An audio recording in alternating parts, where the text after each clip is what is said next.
En ce temps-là, tandis qu'il faisait route vers Jérusalem, Jésus traversait villes et villages en enseignant. Quelqu'un lui demanda, « Seigneur, n'y a-t-il que peu de gens qui soient sauvés ?»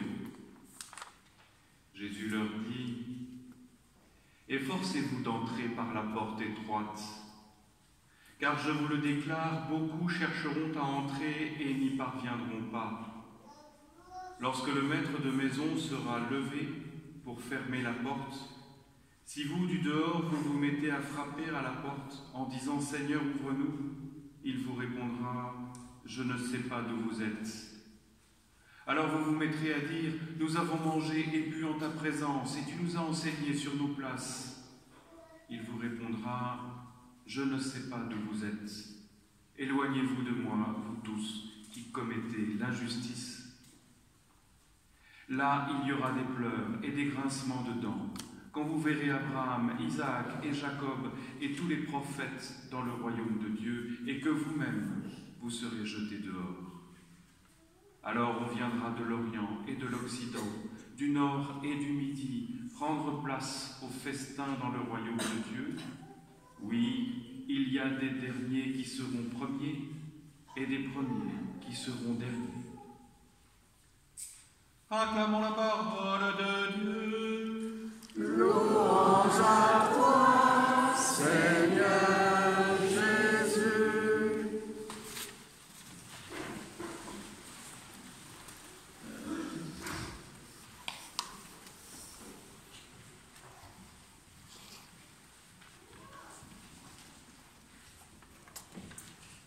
Alors, il y a peut-être parmi nous des étudiants, bien dans nos familles, des étudiants qui ont réfléchi à quelles études ils voulaient faire après le bac, et une question qu'on pose souvent, c'est est-ce que la filière est très sélective? Est-ce qu'il va y avoir très peu de gens qui vont être pris au concours? Alors, si c'est trop sélectif, je ne vais peut-être pas y aller. Si c'est trop large, peut-être que ça ne vaut pas grand-chose. Alors, on a l'impression que dans cet évangile, cet homme qui vient voir Jésus en demandant « N'y a-t-il que peu de gens qui vont être sauvés ?» est en train de demander « Mais la filière paradis, c'est très sélectif ? C'est quoi un peu le taux de gens qui vont être acceptés ?» Voilà. Alors, est-ce que aller au paradis, c'est comme une filière qui serait plus ou moins sélective et on aura envie de savoir à l'avance quel est le pourcentage de gens admis et quel est le pourcentage de gens recalés? Alors ça, c'est une manière très humaine d'essayer de porter un regard de curiosité vaine sur un mystère très profond, qui est le mystère de notre propre salut, qui est le mystère aussi du salut de toute l'humanité.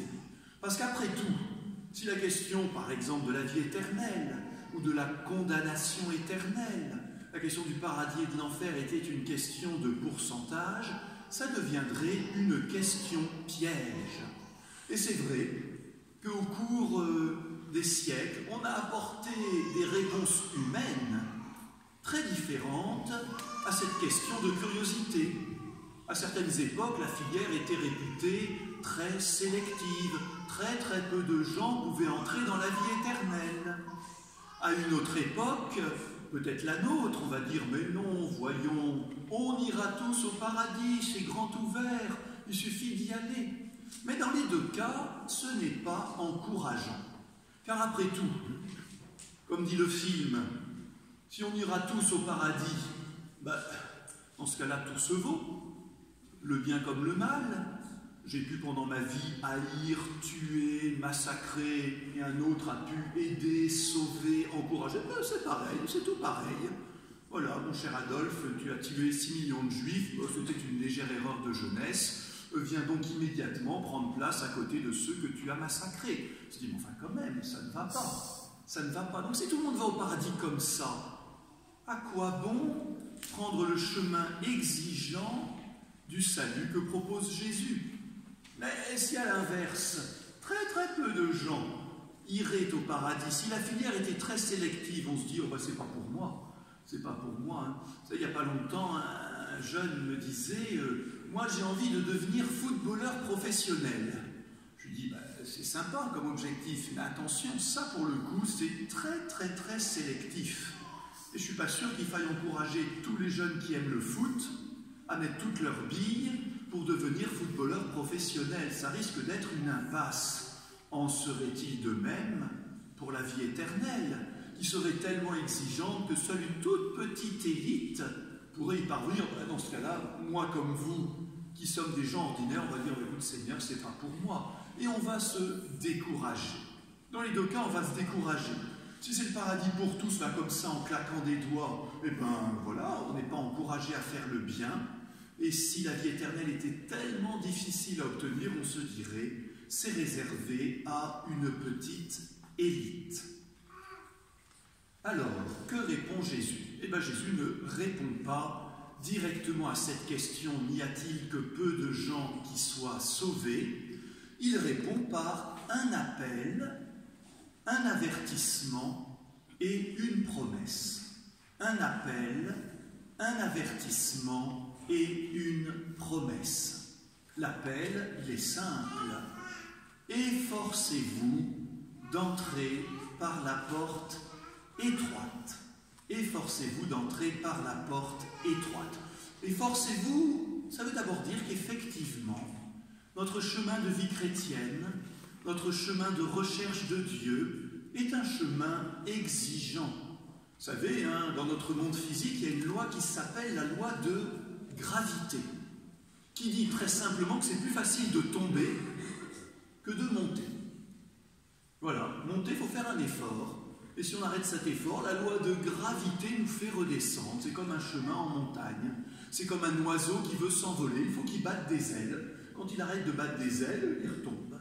Eh bien, il y a, frères et sœurs, une sorte de loi de gravité spirituelle qui dit que pour nous élever vers le Seigneur, avec son aide, il nous faut faire effort. Et si nous arrêtons cet effort, on va redescendre. Si on arrête de prier, si on arrête d'aller à la messe, si on arrête d'écouter la parole du Seigneur, il y a une mécanique spirituelle qui fait que ça va redescendre. Parfois, cet effort est très concret. Dans les familles, on sait bien que le premier effort de la messe du dimanche pour les adolescents, c'est de se lever. C'est de se tirer du lit. N'est-ce pas un effort pour s'élever? Voilà, efforcez-vous. Efforçons-nous. Le Seigneur Jésus n'a jamais fait les choses au rabais. Il a toujours été d'une saine exigence pour ses disciples, c'est-à-dire pour nous. Pourquoi? Parce que nous sommes capables de nous élever avec l'aide de Dieu. Efforcez-vous, l'effort spirituel, avec l'aide de Dieu, d'entrer par la porte étroite. Une porte étroite, toute petite, resserrée. Seigneur, pourquoi cette porte est-elle étroite? Pourquoi n'est-elle pas large? Pour que beaucoup puissent y entrer. Que signifie cette porte étroite? Le Seigneur n'a pas expliqué cette image, mais nous la retrouvons souvent dans les évangiles.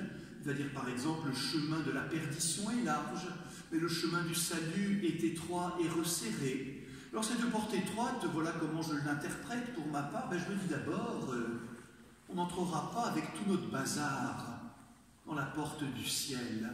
Il va falloir plutôt nous séparer de tout un tas de choses. Nos bagages, nos mérites, nos acquis, le péché qui nous alourdit et qui nous déforme. Non, nous n'entrerons dans le royaume du ciel que par cette porte étroite qui est un peu comme une porte pour les enfants. Et Jésus a dit, si vous ne redevenez pas comme des enfants, non, vous n'entrerez pas dans le royaume des cieux. Oui, frères et sœurs, on n'entrera pas devant le Seigneur en faisant les fiers.